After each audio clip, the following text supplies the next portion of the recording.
Bonjour Françoise, Oui, bonjour à toi. on est là aujourd'hui pour parler du burn-out, un sujet très populaire parce que malheureusement de plus en plus fréquent. Et j'aurais voulu avoir ton opinion, puis des petites questions à te poser à ce sujet-là. Oui, effectivement, c'est un sujet qui malheureusement est très très à la mode. Et puis moi, je suis effrayée de voir le nombre de femmes qui sont en épuisement. La plupart du temps, l'origine est professionnelle, mais ça peut être un épuisement aussi d'origine privée. C'est souvent une combinaison des deux.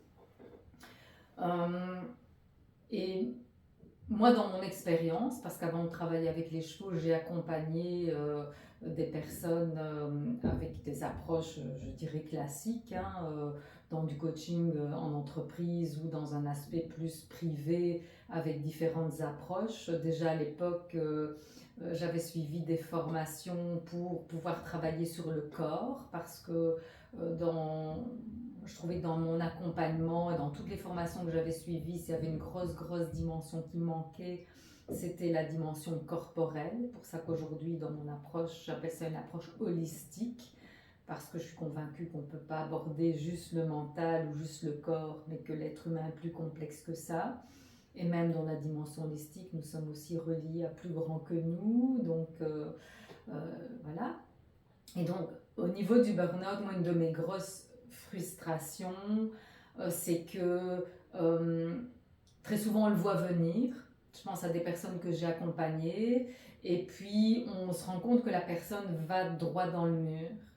Et puis, notre éducation, la culture, il y a un tas de choses qui font que la femme aujourd'hui, je sais que je fais une généralisation, mais malheureusement, je rencontre beaucoup de femmes aujourd'hui qui suivent je dirais des lignes directrices en fonction de ce que la culture, ce que la société dit, ce que leur éducation dit. Et donc, il faut être une femme parfaite, il faut être une employée parfaite, une mère parfaite, parfait. Résultat, pression. Et finalement, à aucun moment, elles ne s'écoutent. Et donc, leur corps leur envoie un tas de signaux pour leur dire attention, là tu commences quand même à l'épuiser dans tes réserves, parce que pour moi le burn-out c'est un épuisement, mais qui dit épuisement dit j'ai des réserves que j'ai complètement utilisées et je ne recharge plus mes batteries, et finalement mes batteries elles sont complètement à plat. Euh, et donc ces femmes, elles ont plein de signaux qu'elles n'écoutent pas, parce que malheureusement on vit dans une culture où on est souvent coupé de notre corps. Et une de mes missions, c'est de dire non, non, notre corps est très important. Et elles continuent jusqu'au jour où le corps leur envoie comme une bombe un message qu'elles ne peuvent pas louper, parce que parfois elles sont même plus capables de sortir de leur voiture pour aller au bureau. Ça m'est déjà arrivé voilà, malheureusement d'accompagner des femmes chez qui ça s'est manifesté de manière aussi dramatique parfois. Voilà, c'est des maladies où il y en a qui ne savent plus sortir de leur lit. Et je trouve ça tellement dommage. Ça, c'est pour l'aspect prévention. Donc, je parlais de l'aspect prévention, qu'on parle énormément du burn-out, mais je ne sais pas qu'est-ce qui fait que l'être humain, à un moment donné, a peut-être lu toute une série d'informations, mais ne se prend pas en main, ne prend pas ça comme suffisamment sérieux, comme si sa personne n'était peut-être pas assez importante, ou comme si moi ça peut pas m'arriver. Et finalement ils ont vu plein de messages, oui je le sais, mais je continue quand même. On se sent comme pas concerné. Exactement. Ça arrive aux autres, ça oui, n'arrivera pas exactement. Oui, c'est ce que je trouve assez récurrent dans des personnes qui ont malheureusement un problème de burn-out. Et après, j'irai dans l'aspect solution, c'est ça qui est intéressant, c'est que aider quelqu'un et l'accompagner dans, j'irai une convalescence, parce que pour moi c'est vraiment ça, mais qui a quand même une grosse composante corporelle, parce qu'on s'entend qu'un burn-out, c'est pas juste dans la tête, le corps ne fonctionne plus correctement, il y a beaucoup de choses qui ne vont plus, et accompagner la personne à se reconnecter à son corps, pour moi ça c'est le gros défi, parce que déjà le corps a envoyé plein de messages qu'elles n'ont pas entendus, puis c'est le corps qui finalement est obligé d'envoyer une bombe, et puis après le rétablissement passe quand même par une reconnexion au corps. Et je me souviens de plusieurs personnes à qui je proposais de commencer par travailler la respiration, parce que la respiration, elle est à la base de tout. L'oxygène, c'est ce qui nourrit notre corps, nos muscles, nos cerveaux. C'est l'élément qui est bloqué quand on est sous stress. Ça provoque un état de tension. Je ne vais pas m'étaler là-dessus, mais rien que demander à quelqu'un de prendre conscience de sa respiration, de se prendre 3 minutes par jour, c'est rien du tout. Et 3 minutes, c'est même pas ce qui est proposé. En général, on propose de faire ça 5 minutes 3 fois par jour. Mais même rien que demander ça à certaines personnes, 9 fois sur 10, moi j'ai eu l'expérience de personnes qui revenaient en me disant « Ah ben oui, je parviens pas à le faire » ou même en étant en convalescence, en étant en repos. Alors oui, le médecin, la plupart du temps, dit « Vous devez vous reposer, prendre du temps pour vous ». Et la personne ne sait pas quoi faire de ce temps-là. On lui dit fais des exercices de respiration, elle ne peut pas le mettre en place. Elle veut je sais pas moi, elle souhaite lire, elle n'est pas capable de se concentrer. Et souvent, les personnes sont mises comme ça, je dirais, en repos forcé. Et elles n'ont pas accès, c'est ma perception, elles n'ont pas accès à leurs ressources intérieures pour dire de qu'est-ce que je peux commencer à mettre en place pas à pas. Et c'est là où moi j'ai trouvé en tout cas la solution avec les chevaux. Parce que je pense à quelqu'un que je suis en train d'accompagner, c'était exactement le même scénario. Quelqu'un qui est en congé de maladie, le médecin lui dit prenez du temps pour vous, reposez-vous, puis elle me dit je suis à la maison, je tourne en rond, je sais pas quoi faire, la respiration ça marche pas, en plus de ça pression de la famille qui dit quand est-ce que tu vas reprendre le travail, t'es pas malade, parce qu'il y a aussi les croyances, si j'ai ma jambe cassée, ben ça se voit, c'est mesurable. Et donc on va accepter que je ne retourne pas travailler, mais si je suis en épuisement professionnel, il n'y a pas de tangible. Et donc il y a aussi toute cette difficulté qu'ont les personnes, non seulement à prendre soin d'elles, à travailler sur leur mental, parce que si elles en sont arrivées là, souvent c'est que ce sont des personnes qui se mettent beaucoup de pression, et en plus il y a toute la pression de l'entourage qui est là, puis qui en rajoute encore une couche, et quand est-ce que tu vas reprendre, et bien là tu crois pas que ce serait temps. Et pourquoi je parlais des chevaux? Parce que c'est une manière pour moi très efficace et qui fait souvent faire des pas de géant, de prendre un moment pour soi, et là d'être en connexion avec le cheval et d'apprendre à juste être là sans rien devoir faire. Les chevaux ne demandent pas qu'on ait des résultats, ils ne sont pas dans le jugement, et surtout ils nous amènent le fait de nous rendre un feedback par rapport à la façon dont nous nous sentons. Donc si notre respiration n'est pas correcte, le cheval va le percevoir et risque de s'éloigner. Donc c'est une manière qui est non conventionnelle de travailler sa respiration, par exemple, je donne un exemple parmi tant d'autres, c'est une manière non conventionnelle de travailler sa respiration. Et ce qui est extraordinaire, c'est de prendre conscience que ça marche, parce que si je prends des respirations plus profondes, je me détends, par miracle le cheval vient près de moi. Ou parfois ça peut être aussi la surprise de dire le cheval se couche près de moi. J'ai souvent ce genre d'expérience, et un cheval qui se couche, c'est déjà pas très fréquent. En notre présence, ça veut dire qu'il est vraiment dans un climat de confiance, qu'il est détendu. Et souvent, ben, la personne va me dire, ah ben là, c'est exactement ce que je devrais faire aujourd'hui. C'est prendre le temps de me poser. Et voilà, c'est un exemple parmi tant d'autres. Et donc, pour en revenir au burn-out, c'est d'y aller progressivement aussi, c'est de prendre le temps. C'est un gros défi pour les personnes qui se retrouvent en arrêt, c'est de ne pas avoir d'échéance. Quand est-ce que je vais reprendre le travail? Quand est-ce que... Et ma réponse est, je ne sais pas. Toi non plus, tu ne le sais pas. Et c'est ton corps, et puis ce sera ton mental qui vont t'indiquer quand tu seras prête à retourner au travail. Et donc avec le cheval, on va y aller progressivement. Et ce que j'apprends aussi à faire à ces femmes, c'est à écouter leurs besoins. De quoi est-ce que tu as besoin là maintenant? Qu'est-ce qui te ferait plaisir? Parce que dans tout ce cheminement, c'est apprendre aussi à s'aimer. Je ne dirais pas à revenir au fait de s'aimer, parce que souvent, ce dont je me rends compte, c'est qu'elles ne se sont jamais vraiment aimées, elles se sont plus préoccupées des autres que d'elles.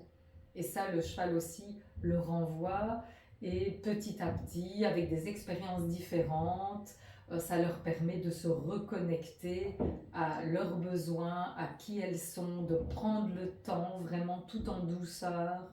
Aussi, ça peut être aussi de flatter le cheval et de se reconnecter au sens, parce que souvent euh, certaines femmes en tout cas sont tellement dans le mental qu'elles ne reviennent même plus à leur corps. Or avec les chevaux on travaille le corps essentiellement. Donc voilà, c'est un exemple d'un parcours qu'on peut proposer, et évidemment ça va prendre un certain temps et au rythme de la personne, parce que pour moi ça c'est fondamental, c'est de respecter son rythme et la réponse du moment. À quel moment est-ce que je vais pouvoir reprendre le travail? Ben, c'est le corps qui va l'indiquer, et quand le corps est en forme, ben, le mental va suivre, la personne va pouvoir se concentrer un peu plus, et puis elle va pouvoir réaborder la suite de sa carrière avec beaucoup plus de prise de recul, de lucidité, et faire des choix qui lui correspondent vraiment, revenir à elle, à son essence, et prendre sa vie en main. Très intéressant. Tu mentionnais que de ce que toi tu as observé, souvent ce sont des femmes qui ne se sont jamais vraiment aimées et se sont beaucoup préoccupées des autres. Est-ce que tu as l'impression que c'est souvent ce genre de personnes-là qui vont avoir tendance à faire un burn-out parce que justement dans le souci de toujours pousser, puis écouter les autres et jamais s'écouter soi? Est-ce que ce serait peut-être ça le départ du burn-out finalement, de juste jamais être à l'écoute de ce dont j'ai besoin? Ce qu'il faudrait que je fasse pour moi avant de faire pour mon travail, pour mon conjoint, pour ma famille, pour mes enfants? Mais je vais te donner ma perception des choses. Euh, Tout à l'heure, je parlais de réservoir d'énergie. Pour moi, c'est un peu comme ça que je le vois, c'est que nous avons un réservoir d'énergie que nous rechargeons tous les jours, consciemment et inconsciemment, ne fût-ce qu'en dormant. Est-ce que je dors suffisamment ou pas? Notre alimentation, une activité physique, des loisirs, tout ce qui nous fait plaisir, même des moments voilà, de connexion en famille ou autre, c'est ce qui va recharger notre réservoir. Et puis tout ce que nous faisons, pour moi, ce sont toutes les contraintes que nous avons vont aller puiser dans notre réservoir. Ça peut arriver qu'un jour, en fin de journée, je me dis « Oh, je suis épuisée aujourd'hui, mais je me sens bien. » Alors je suis épuisée, oui, parce que j'ai peut-être été chercher dans ma réserve, mais la nuit prochaine, je vais dormir suffisamment, je vais manger correctement, je vais faire des activités qui vont recharger mon réservoir. Et quand c'est comme ça, c'est correct. Ce qui se passe souvent pour des personnes qui arrivent à l'épuisement, c'est qu'il y a beaucoup plus de contraintes ou d'éléments qui viennent puiser dans le réservoir par rapport à ce que je vais mettre pour recharger mon réservoir. Et donc, à un moment donné, l'équilibre n'est plus là. C'est comme si, je compare souvent ça au plein qu'on fait quand on met du gaz dans sa voiture. On sait qu'on a une autonomie de, je sais pas moi, 400 km. Mais si je fais 300 km, 350, j'ai mon témoin qui m'indique attention, je n'ai plus que 50 km d'autonomie, puis que je continue, que je remets plus de gaz, qu'est-ce qui va se passer? La voiture s'arrête. Voilà, la voiture s'arrête. Et pour moi, c'est ce qui se passe au niveau de notre corps. C'est ce déséquilibre entre les deux. Et pour revenir à ce que tu disais, s'occuper des autres, etc., ça peut être ça, mais parfois c'est des événements de vie qu'on n'a pas choisis aussi. Il n'y a pas que ce que l'on fait vis-à-vis des autres et pas vis-à-vis de soi, mais aussi parfois les événements de vie.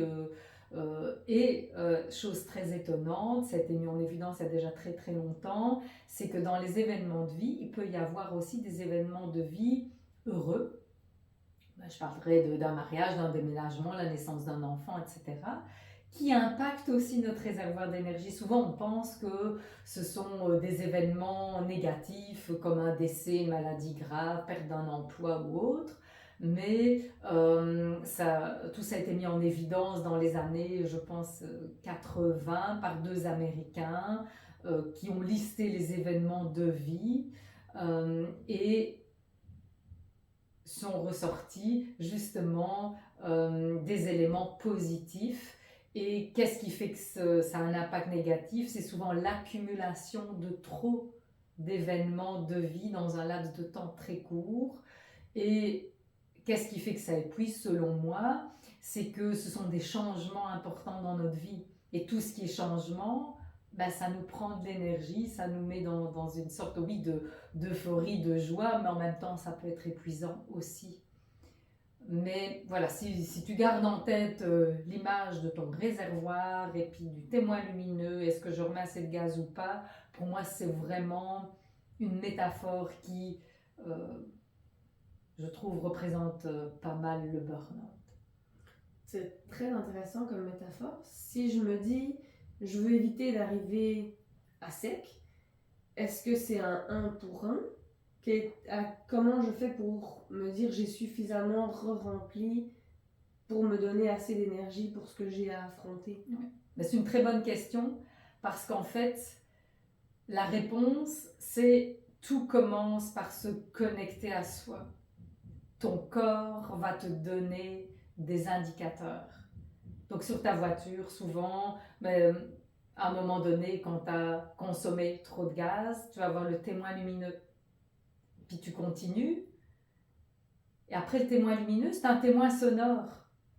Et notre corps fait exactement la même chose. Mais si tu n'as pas pris le temps d'apprendre à t'écouter régulièrement, puis après je te parlerai d'un exercice que je propose habituellement, si tu n'as pas pris le temps de t'écouter régulièrement, ben les signaux de ton corps, le fait que tu as mal à l'estomac, que tu as mal à la tête,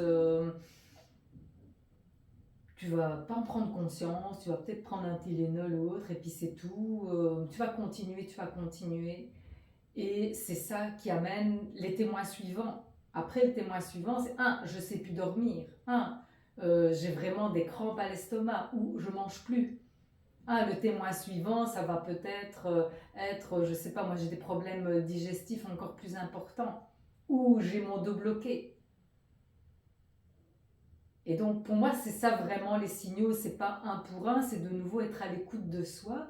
Et chacun, à l'époque où je donnais des formations à la gestion du stress, et un exercice que je faisais faire, c'était pour chaque personne, prenez le temps de vous poser, de vous rappeler, de retourner un peu en arrière et de noter quels sont les petits signes que votre corps vous envoie régulièrement, parce que chacune, nous avons des zones un peu plus faibles dans notre corps. L'un, ça peut être un problème de digestion, l'autre, ça va être un problème de sommeil, le troisième, il a facilement des migraines. Et déjà, prenez le temps d'aller repérer, juste pour apprivoiser votre corps, puis vous connaître un peu mieux. Ça, c'est déjà une première étape pour petit à petit éviter et faire de la prévention pour ne pas arriver dans des situations de burn-out et d'épuisement. Après, je te parlais d'un exercice, moi je parle de l'exercice de la météo intérieure, qui est aussi assez sympa, où moi je conseille une fois par jour tu choisis un moment, soit le matin, je sais pas, quand tu prends ta tasse de café ou sous la douche, ou peut-être le soir avant de t'endormir, quand tu éteins les lumières. Tu choisis un moment et puis là, tu te poses la question, comment est-ce que je me sens? Et je parle de météo intérieure parce que ça peut être plus aussi au niveau émotionnel. Tiens, parce qu'aujourd'hui, pour moi, c'était une journée avec de gros nuages gris. Et comment est-ce que je me suis sentie? Ou est-ce qu'aujourd'hui, c'était plutôt ciel bleu avec quelques petits nuages blancs, mais c'était bien correct.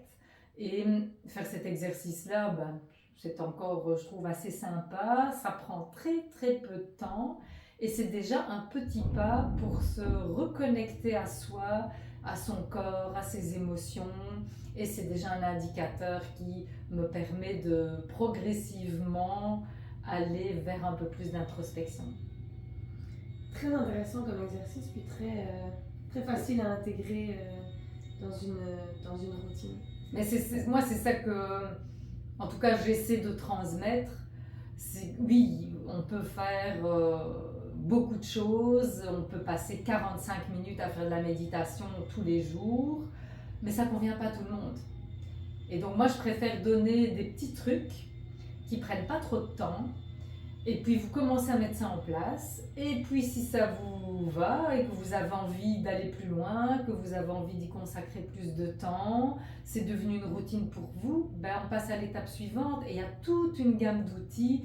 Et que ce soit dans le domaine de la respiration, que ce soit dans le domaine de la communication ou autre, il y a toute une gamme de choses qu'on peut mettre en place. Et de nouveau, c'est qu'est-ce qui est bon pour vous aujourd'hui, maintenant, et qu'est-ce qui est faisable aussi dans votre contexte de vie. Une dernière petite question. Si il y a quelqu'un qui regarde la vidéo puis qui, en t'écoutant, se dit tiens, je me reconnais, tiens, c'est vrai que j'ai l'impression que je suis un peu plus fatiguée, j'ai l'impression que je m'en vais dans la mauvaise direction, je veux pas que ça m'arrive. Au jour d'aujourd'hui, qu'est-ce que cette personne-là, qu'est-ce que tu lui donnerais comme conseil? Qu'est-ce qu'elle peut peut-être mettre en place pour bifurquer puis se remettre entre guillemets sur le droit chemin, en tout cas se rediriger vers un meilleur équilibre? Voilà, si on va sur Internet, j'ai envie de dire, on va avoir beaucoup de possibilités d'exercices. Si la personne s'adressait à moi, je lui dirais la première chose à faire, c'est déjà voir, tiens, où en es-tu avec tes signaux d'alarme? Est-ce que tu es sûr que tu mets suffisamment de choses en place pour recharger tes batteries? Et puis, je suggérerais de faire justement une liste de qu'est-ce qui me puise, qu'est-ce qui me pompe de l'énergie, qu'est-ce qui m'épuise dans ce que je fais aujourd'hui. Et de se donner le temps, il ne faut pas faire ça comme ça en 10 minutes, un quart d'heure, mais de se donner quelques jours et puis d'aller rajouter sur cette liste tout ce qui va puiser dans mon réservoir. Et à partir de là, déjà le fait de mettre ça par écrit, de prendre, je dirais, un crayon puis une feuille, parce que ça n'a pas du tout le même impact que travailler sur un écran d'ordinateur. Et donc déjà faire ça, ça permet de conscientiser et de voir, voilà, ah ouais, c'est tout ça que je fais, waouh, waouh, waouh. Et puis la deuxième étape, c'est de se dire là-dedans, c'est de se poser la question de qu'est-ce que je peux éliminer facilement. Et de nouveau, un pas à la fois, les choses les plus faciles à éliminer aujourd'hui. Peut-être que le gros morceau, ça peut être le travail. Tu ne vas pas l'éliminer demain, ton travail, mais tu vas peut-être commencer d'abord par éliminer pour être sûr d'avoir un réservoir d'énergie qui soit suffisamment rempli, mais tu sais que l'objectif final, ce sera après de travailler sur cet aspect, par exemple job, mais pour avoir l'énergie de te consacrer à une réflexion par rapport à ta job, de mettre des choses en place pour trouver un autre job, tu as besoin que ton réservoir soit rempli. Donc moi, c'est par exemple ce que je proposerais. Excellent conseil, merci beaucoup.